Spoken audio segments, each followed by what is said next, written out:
BJP ने घोषित की चुनाव प्रबंधन समिति, महेंद्र भट्ट को बनाया अध्यक्ष। समिति में 38 विभागों के पदाधिकारियों को दी गई जिम्मेदारी।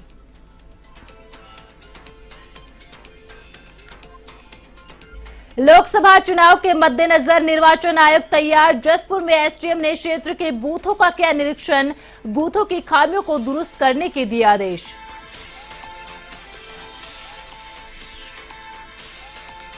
वन भूलपुरा में उपद्रवियों की गिरफ्तारी जारी। अब तक 78 लोग गिरफ्तार। मास्टरमाइंड अब्दुल मलिक और मोहित मलिक पकड़ से बाहर।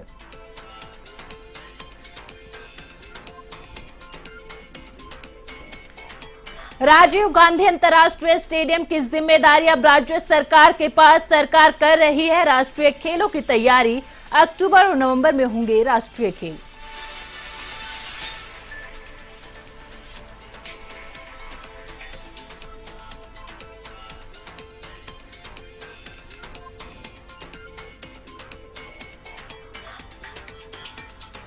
नमस्कार, स्वागत है आप सभी का A1 उत्तराखंड में। मैं हूं आपके साथ हमेशा यादव। बढ़ते हैं खबरों की ओर। मुख्यमंत्री पुष्कर सिंह धामी ने मोदी की मन की बात को सुना और कहा, मन की बात जन जागरण का सशक्त माध्यम। मुख्यमंत्री पुष्कर सिंह धामी ने विशिष्ट जनों और जन समूह के साथ प्रधानमंत्री नरेंद्र मोदी के मन की बात को सुना। उन्होंने यह कार्यक्रम रायपुर विधानसभा के अंतर्गत Harshil enclave booth number 4 Chanakya college campus Gujrada Mansingh में सुना।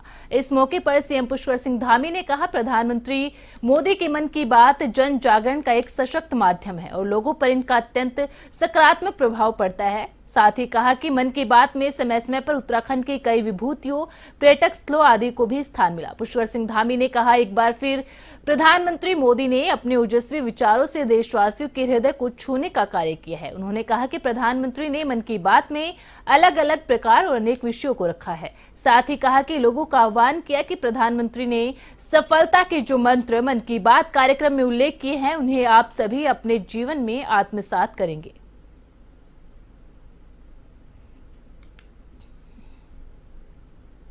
लोकसभा चुनाव को लेकर उत्तराखंड में बीजेपी ने चुनाव प्रबंधन समिति की घोषणा कर दी है। प्रदेशाध्यक्ष महेंद्र भट्ट की अध्यक्षता में बनी समिति में 38 विभागों के लिए पार्टी पदाधिकारियों को जिम्मेदारी दी गई है। घोषणा पत्र समिति के प्रमुख का जिम्मा पूर्व सीएम त्रिवेंद्र रावत और विशेष संपर्क अभियान का दायित्व पूर्व सीएम विजय बहुगुणा और पूर्व प्रदेशाध्यक्ष मदन कौशिक को सौंपा गया। साथ ही चुनाव प्रबंधन समिति का संयोजक राज्यसभा सांसद नरेश बंसल को बनाया गया। भाजपा प्रदेश प्रवक्ता विनोद सुयाल का कहना है कि भाजपा लोकसभा चुनाव के लिए पूरी तरह से तैयार है, जिसके लिए भाजपा ने कैबिनेट मंत्री डॉक्टर धन सिंह रावत समेत कई कार्यकर्ताओं को जिम्मेदारी दी है। साथ ही उन्होंने कहा कि चुनाव में मत प्रतिशत 50% से बढ़ाकर 75% ले जाने का लक्ष्य रखा है।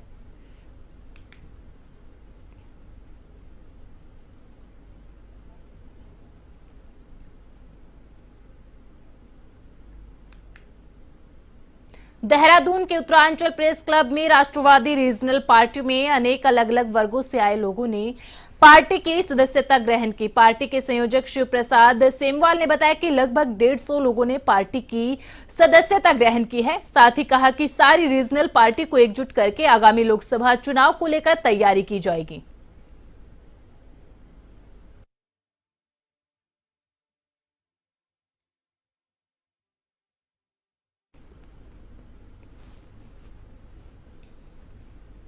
लगभग 150 लोगों ने ज्वाइन किया है। अलग अलग दलों से और विभिन्न संगठनों से लोग आए हैं और आज यहाँ पे एक बड़ी ज्वाइनिंग है और आने वाले जो लोकसभा चुनाव को लेकर के हम सभी लोगों ने एक तैयारी की है और हम लोग सोच रहे हैं कि एक ज्वाइंट फ्रंट, जितने भी रीजनल पार्टीज़ हैं उन सबका एक ज्वाइंट फ्रंट बनाया जाए और लोकसभा चुनाव में इसको लेकर के हम लोग।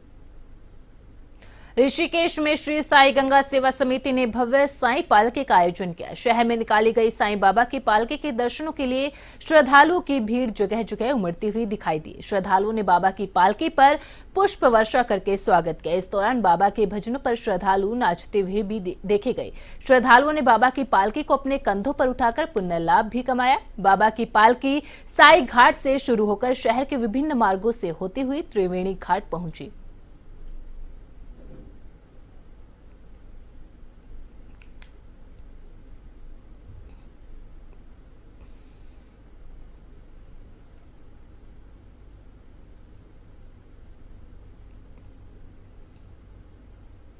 उधम सिंह नगर में खटीमा के मदरसा रहमानिया जूनियर हाई स्कूल जामा मस्जिद में कार्यक्रम का आयोजन किया गया।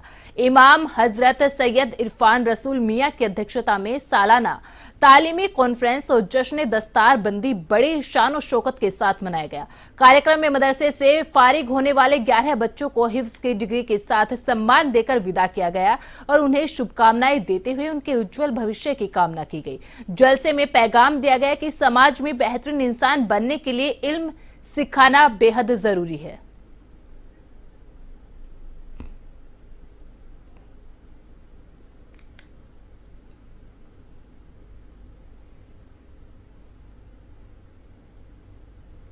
बच्चे जो है फारिग होकर के कुरान हाफिज हुए हैं, जिनका सम्मान किया गया है यहाँ पर और उनको सनद दी गई और उनकी दस्तारबंदी हुई है। तो ये जो है बहुत ही अच्छा मैसेज गया है खटीमा की आवाम को कि दुनियावी तालीम के साथ साथ दीनी तालीम भी हासिल कर रहे हैं। और इसी मिशन को आगे बढ़ाते हुए हमारी सरकार का भी ये विज़न है कि इसको खटीमा में मॉडर्न मदरसा बनाया जा रहा है। मॉडर्न मदरसे की तर्ज रात में हमारे मदरसा रबिया रहमानिया जामा मस्जिद में दस्तारबंदी का जलसा मुनाक़िद किया, खैर वाफ़ियत के साथ बाय तकमील तक पहुँचा। और इस जलसे के अंदर आने वाले उलमा व मशाइख ने लोग ऋषिकेश कोतवाली पुलिस ने अलग अलग जगह पर चेकिंग के दौरान 3 शराब तस्करों को गिरफ्तार किया है। पुलिस ने इनके कब्जे से 20 लीटर कच्ची और 2 पेटी अंग्रेजी शराब बरामद की। आरोपियों के खिलाफ पुलिस ने संबंधित धारा में मुकदमा दर्ज कर लिया है। कोतवाल शंकर सिंह बिष्ट ने बताया कि शराब के अवैध तस्करी रोकने के लिए लगातार प्रयास किए जा रहे हैं। इसी कड़ी में पुलिस की 3 टीमों ने अलग अलग जगह पर चेकिंग अभियान चलाया। इस दौरान सूरज राजभर और कृष्णा देवी को 2 पेटी शराब समेत गिरफ्तार किया गया, जबकि विनोद बिष्ट को 20 लीटर कच्ची शराब के साथ गिरफ्तार किया गया है।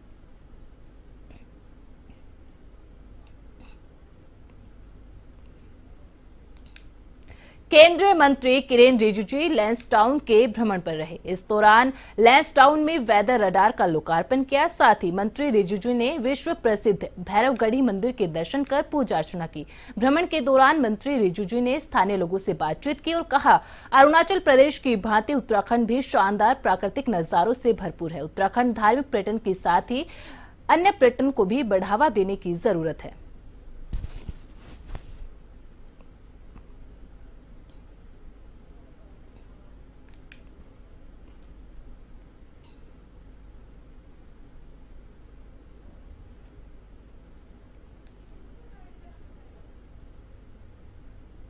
उत्तराखंड के रुद्रपुर गांधी पार्क में आंगनबाड़ी कार्यकर्ती ने अनिश्चितकालीन धरना गांधी पार्क में देते हुए 4 सूत्रीय मांगों के लिए सरकार ने धरना प्रदर्शन किया गया, जिसमें आंगनबाड़ी कार्यकर्ताओं की मांग है कि रिटायरमेंट में ₹20,000 उनको दिए जाने चाहिए और सरकारी कर्मचारी के तर्ज पर उनको नियुक्ति दी जानी चाहिए।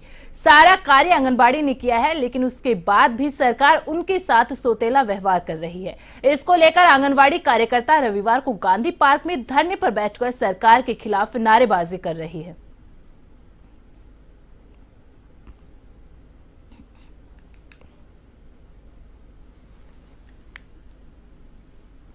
जब तक हमसे कोई वार्ता नहीं होगी, जब तक हमें कोई आश्वासन नहीं दिया जाएगा, तब तक हम कार्य बहिष्कार में हैं। हम कोई भी काम नहीं करेंगे, ना बीएलओ का काम करेंगे, ना हम आंगनबाड़ी का काम करेंगे, ना पोषण ट्रैकर में करेंगे, ना ऑनलाइन करेंगे और ना ऑफलाइन करेंगे। इसलिए सरकार से हमारी निवेदन है कि वो हमारी मांगों को सुने और हमारे तरफ को ध्यान दे थोड़ा बहुत। आंगनबाड़ी कार्यकर्तियाँ बहुत लंबे समय से सरकार से अपनी 4 मांगों को लेकर निवेदन करते आ रही हैं, लेकिन उनके कान में जू भी नहीं देख रही है। ना वो हमारी मांगों को पूरा कर रही है, ना कुछ सुनने के लिए तैयार हो रही है। इसलिए हमने आज निश्चय किया है कि जब तक वो हमारी मांगे पूरी नहीं करेंगे, हम अनिश्चितकालीन हड़ताल पर रहेंगे। हमारी आपको पता है 4 सूत्री मांगे हैं। सबसे पहला, हमें ना तो हम ना राज्य कर्मचारी है और ना हम केंद्र सरकार के कर्मचारी है, ना ही हम मजदूर हैं। हम चाहते हैं हमें एक पद दिया जाए, चाहे हमें मजदूरी का दिया जाए, चाहे हमें राज्य का दिया जाए, चाहे हम केंद्र का पद दिया जाए। बट हम धरातल पे इतना काम कर रहे हैं, नारी शक्ति, हम वैसे बोलते हैं नारी शक्ति, लेकिन हमें आज मजदूरी का भी हक नहीं दिया जा रहा। लोकसभा चुनाव के मद्देनजर निर्वाचन आयोग पूरी तरह से तैयार है। कहीं सेक्टर मजिस्ट्रेटों की बैठक हो रही है तो कहीं बूथ लेवल ऑफिसरों की बैठक की जा रही है। जसपुर में एसडीएम गौरव सिंह चटवाल ने लोकसभा चुनाव में पीठासीन अधिकारी सेक्टर मजिस्ट्रेट की सुख सुविधाओं के मद्देनजर क्षेत्र के बूथों का निरीक्षण किया। उन्होंने बूथों की खामियों को दुरुस्त करने के भी आदेश दिए हैं।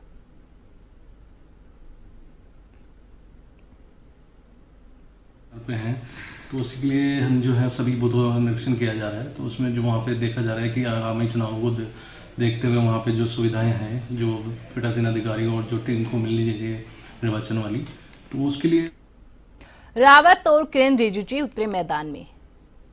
वहीं लैंसडाउन में केंद्रीय मंत्री किरण रिजिजू की गुगली पर पूर्व मुख्यमंत्री और वर्तमान में गढ़वाल सांसद तीरथ सिंह रावत बोल्ड हो गए। दरअसल 2 दिन पहले लैंसडाउन में कार्यक्रम में शिरकत करने केंद्रीय मंत्री किरण रिजिजू और गढ़वाल सांसद तीरथ सिंह रावत पहुंचे। केंद्रीय मंत्री ने जब कुछ महिलाओं को क्रिकेट खेलते हुए देखा तो वे भी मैदान में पहुंच गए। तीरथ सिंह रावत की गेंद पर केंद्रीय मंत्री किरण रिजिजू ने तो चौका लगा दिया, लेकिन जब गढ़वाल सांसद तीरथ सिंह रावत बैटिंग करने आए तो वे केंद्रीय मंत्री रिजिजू की गुगली पर बोल्ड हो गए।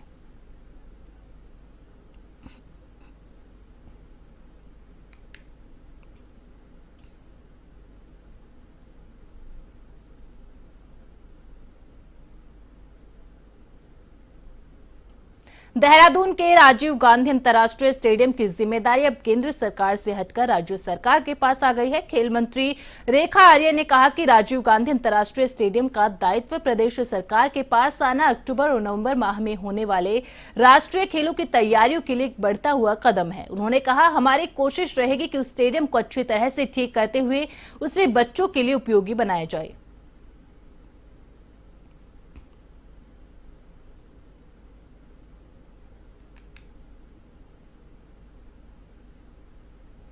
प्रताप स्पोर्ट्स कॉलेज या रायपुर या राजीव गांधी अंतर्राष्ट्रीय क्रिकेट स्टेडियम जो है वह सरकार के पास अथवा विभाग ने उस पर अपना आधिपत्य जमाया है और निश्चित रूप से जो हमारे 2024 के अक्टूबर नवंबर माह में राष्ट्रीय खेलों का आयोजन होना है तो उसकी तैयारियों में एक बढ़ता हुआ कदम है और हमारी कोशिश ये रहेगी कि उस स्टेडियम को प्रॉपर तरीके से ठीक करते हुए उसको उपयोगी बनाया जाए, हमारे बच्चों के लिए भी वो उपयोगी बने और उसमें बेहतरीन तरीके से राष्ट्रीय खेलों का आयोजन हो सके। मुझे लगता है कि भीमताल के शिवरात्रि मेले के बारे में जनप्रतिनिधियों को देर से सूचना देने के विरोध में भीमताल ब्लॉक प्रमुख समेत क्षेत्र पंचायत सदस्य विकास भवन में धरने पर बैठे। ब्लॉक प्रमुख ने आरोप लगाया कि छोटा कैलाश भीमताल ब्लॉक में आता है, बावजूद इसके जिला पंचायत ने मेले की बैठक करने से पहले ब्लॉक प्रमुख और क्षेत्र पंचायत सदस्यों को पूर्व में सूचित नहीं किया गया, जिसका उन्होंने विरोध किया है। मेले का आयोजन कर रहे जिला पंचायत अध्यक्ष का कहना है कि जिला पंचायत पिछले 4 साल से मेले का आयोजन करता रहा है। इसी कड़ी में बैठक का आयोजन किया गया था और सभी जनप्रतिनिधियों को समय पर आमंत्रण भी भेजे गए थे।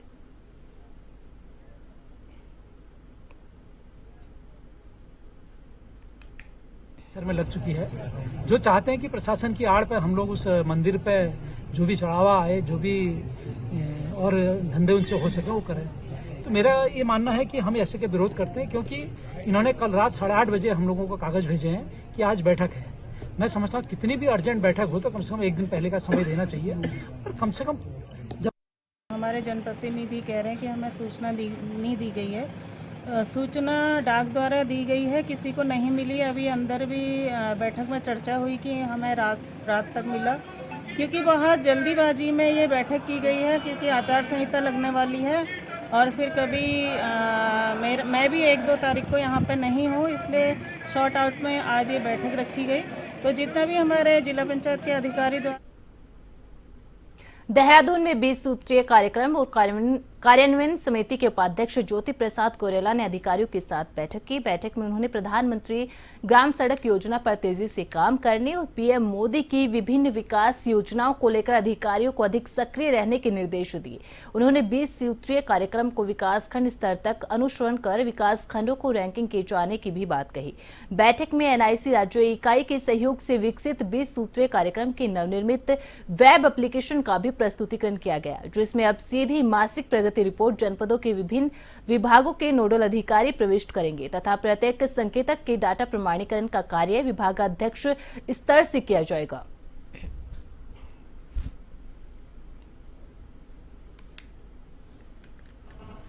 देशवासियों को लाभान्वित करने की सोच भी रखते हैं और उसको कर भी रहे हैं।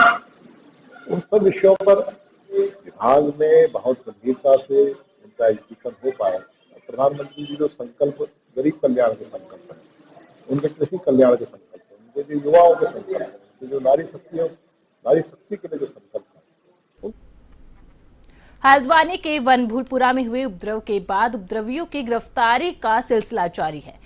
पुलिस मुख्यालय के प्रवक्ता नीलेश आनंद भरने ने बताया कि अब तक 78 गिरफ्तारियां हो चुकी है और घटना का मास्टरमाइंड अब्दुल मलिक और मोहित मलिक फिलहाल फरार है। उन्होंने कहा कि उत्तराखंड पुलिस प्रशासन मामले पर निगरानी बनाए हुए है और इसमें संलिप्त सभी आरोपियों पर धारा 82 और धारा 83 के अंतर्गत कार्रवाई की जा रही है। उपद्रव के दौरान हुए नुकसान की भरपाई करने के लिए कुर्की की भी कार्रवाई की जा रही है।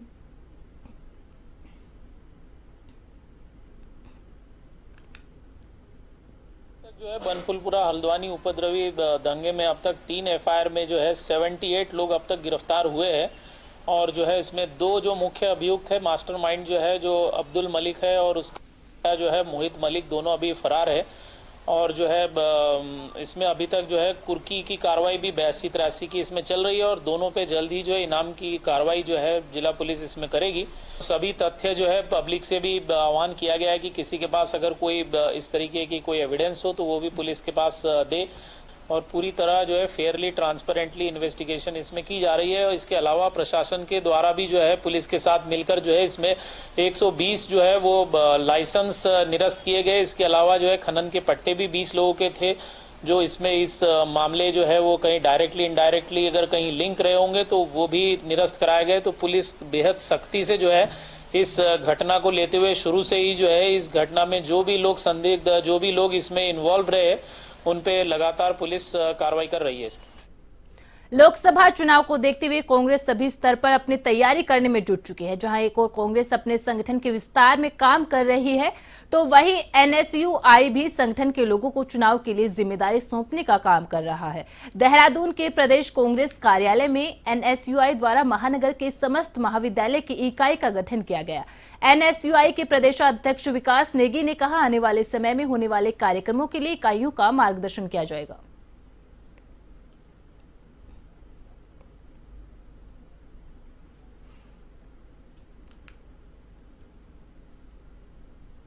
हमारे महानगर है उनकी इकाइयों की बैठक करी है और जो हमारी इकाइयां जो हमारी पूर्व में थी अब हमने एक नई इकाइयों का गठन कराया आज से।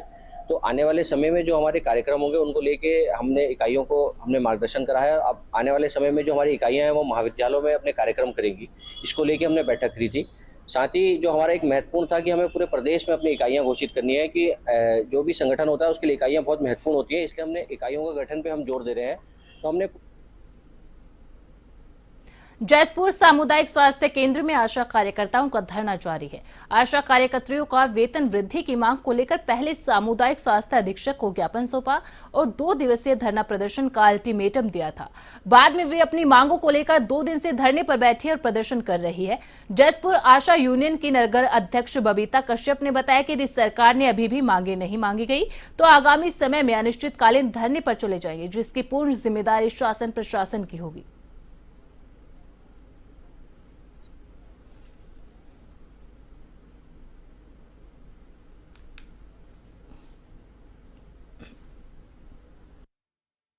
मांग तो हमारी शुरू से चल रही है, जब से हम आशा में लगे हैं। हमारा जो है मतलब बार बार ये घोषित कर देते हैं। पिछले 2021 में हमें इतना आश्वासन दे देता कि तुम्हारा 6000 हमारा मानदेय कर दिया है, वो मिल जाएगा। वो आज तक नहीं हुआ। 3 साल हो गए इस बात को घोषित करते हुए और हर बार नई नई बात निकालती है सरकार, आशाओं के लिए कुछ नहीं करती है। और पैसा भी हमारा 3-3 महीने में डलता है, स्टॉक लग के पैसा डलता है, हर महीने पैसा भी नहीं आ रहा। रुद्रपुर में कांग्रेस के पदाधिकारियों और कार्यकर्ताओं ने एसएसपी कार्यालय पहुंचकर जोरदार प्रदर्शन कर धरना दिया। वे कांग्रेस नेता पर हमला करने वालों को गिरफ्तार करने की मांग कर रहे थे। महानगर कांग्रेस अध्यक्ष ने गिरफ्तारी नहीं होने पर एसएसपी कार्यालय पर आत्मदाह की चेतावनी दी। दरअसल रुद्रपुर अटरिया मार्ग पर स्थित शक्ति विहार कॉलोनी में शिलापट्ट को मुख्य गेट से हटाकर अन्यत्र स्थान पर लगाने को लेकर निवर्तमान मेयर और कांग्रेस महानगर अध्यक्ष के मध्य मारपीट हुई थी। उसके बाद कांग्रेस के कार्यकर्ताओं ने एसएसपी कार्यालय पहुंचकर हमलावरों को तत्काल गिरफ्तार करने की मांग को लेकर जोरदार प्रदर्शन कर धरना दिया। कांग्रेस नेताओं का कहना था कि महानगर अध्यक्ष पर हमला सुनियोजित था। पूर्व मेयर रामपाल द्वारा कांग्रेस अध्यक्ष पर हमले के लिए जिन बाहरी लोगों को बुलवाया गया था उन्हें तत्काल गिरफ्तार किया जाए, अन्यथा इसके खिलाफ आंदोलन को तेज कर दिया जाएगा।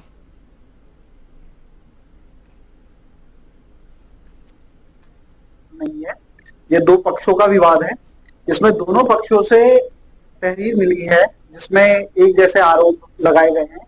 तो क्योंकि दोनों पक्षों की अपनी अपनी कहानी है, तो पूरी बात जांच के बाद ही हम पुख्ता तौर पे कह सकते हैं कि क्या हुआ और उस हिसाब से आगे की विधिक कार्रवाई की जाए। देखिए, गिरफ्तारी करना एक तो विधिक प्रक्रिया होती है। विधिक प्रक्रिया करने से पहले सारे जो विधिक प्रोसीजर्स हैं, स्टेप्स हैं, वो फॉलो किए जाते हैं। तो यही कहना है कि भाई आप लोग दबाव में काम मत करो। हमारा प्रदेश छोटा प्रदेश है और यहाँ लोग पाठ पूजा करने आते हैं। अगर हमारे देश में, अगर इस तरह का, हमारे प्रदेश में भी इस तरह का काम होगा तो सब सारा दूध का दूध पानी का पानी हो चुका है। वीडियो फुटेज में आपको साफ दिख रहा है कि भारी लोग भी वहां पे आए हैं। तो हमारा इनसे अब ये कहना है कि इसकी जांच चलती रहेगी, जो झगड़ा था। लेकिन उस कॉलोनी में जो बाहर के लोग आए हैं जिन्होंने पथराव किया है, उन सब साथी एसएसपी ऑफिस पे पहुंचे हैं। एसएसपी ऑफिस पे हमने इनको मुकदमा दर्ज कराने की और गिरफ्तारी की मांग की है। जो दोषी है उनको गिरफ्तार करो। और इन्होंने काफी जिद्दोजहद हुई, काफी सारी बातें हुई हैं। हमारे सभी साथियों ने सब कुछ बता दिया है। जो हादसा हुआ, वीडियो सबकी वायरल हो चुकी है। सारे जो दोषी हैं सब दिखाई दे रहे हैं, सारे वीडियो। बुलेटिन में फिलहाल इतना ही। आप बने रहे A1 टीवी के साथ। नमस्कार।